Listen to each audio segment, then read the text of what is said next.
This is a 2016 Hyundai Tucson. Well, before we talk about this car, let's talk about 2018. Welcome back to the Automotive Life. This is kind of the first video of 2018, let's call it that. This year, we are going to change this channel. We are going to get a lot more subs. Let's share this channel and let's have some fun. Back to the Tucson. 2016, as we said, before the Hyundai Tucson, they called it the iX35, the Hyundai iX35. I don't know why they changed the name, but before Hyundai iX35, can you guess what they called it?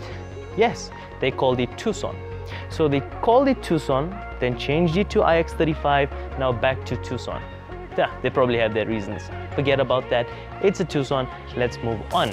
Today we are here to discuss just how good this thing is, because in South Africa they become quite popular, especially with this newer model. People like how they look. People say they drive pretty good as well.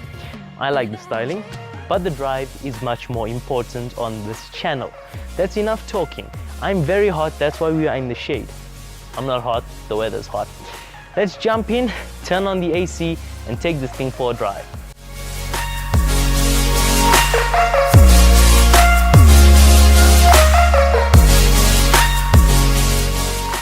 Alright, I'm gonna be honest with you. The first time I jumped in this car and drove it, I liked it a lot.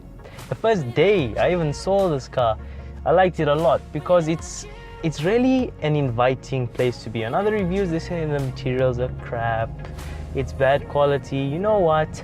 It's all put together nicely, everything feels solid, the layout is very nice, and it all works well. So the interior, I like it very much. The most important thing for me as a petrol head about a car is that it has to drive well. For other people, maybe the space is the most important, maybe the consumption is the most important. But as a petrol head, if it doesn't drive well, I'm not gonna buy it. End of story. And I'm happy to report that I like the Tucson. I like it a lot actually. We are driving the 2-liter petrol automatic. Not the Elite version, I think this is called the Premium automatic. The Elite is like the top of the range where you get like a navigation and a screen and stuff.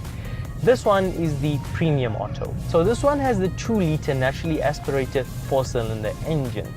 Not a bad engine. It makes 115 kilowatts, 154 brake horsepower, and 196 Newton meters of torque. Now, personally for me, I feel that this engine is a little bit sluggish.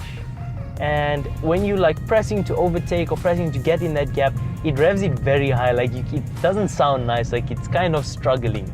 In my opinion, I would just like a little bit more power, but obviously you get a different model. You get the sport model with a 1.6 turbo engine. That one makes 155 kilowatt or something like that. That one's the big one with 4 exhausts and beefed up. That's a nice one. That's the one I think I would have. But this one, for most normal people, it's not bad. 0 to 100 in 11.1 seconds, a top speed of 181 kilometers an hour. So it gets the job done. And the consumption, 10.8, around 10.8 to 10.1 liters per 100 kilometers. Call it 11. That's what they claim. And that is an accurate claim. It gets around that. Not too bad, not too heavy. It's good. Now we talk about the most important part, the drive of this thing. Suspension is nice and soft, very comfortable, rides over bumps smoothly. The steering is nice and light. You know, it doesn't have to really be that responsive because it's not meant for that. It's meant to be a nice family car to use for long distances and just cruise with it. So the steering is perfect in my opinion. It's really nice. The steering wheel is designed in a nice way. Also, buttons are so easy to use. The computer system to use that's on the speedometer is very nice to use. You know, it's simple. The buttons are easy to use. You just get things done. That's what I like about it. It's no funny business. You just do what you have to do. It's simple and you carry on with your life. Let's give this engine some wheelie.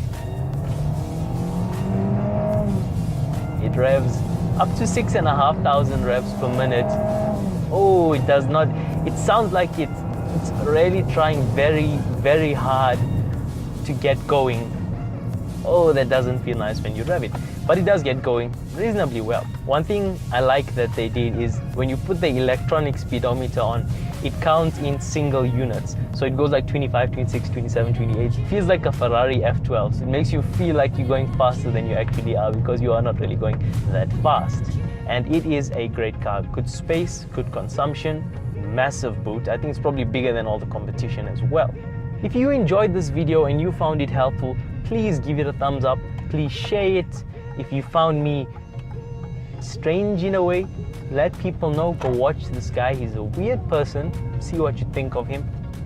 Things like that. Just share this channel. Let's get it going. Let's get it big. And stay tuned for more.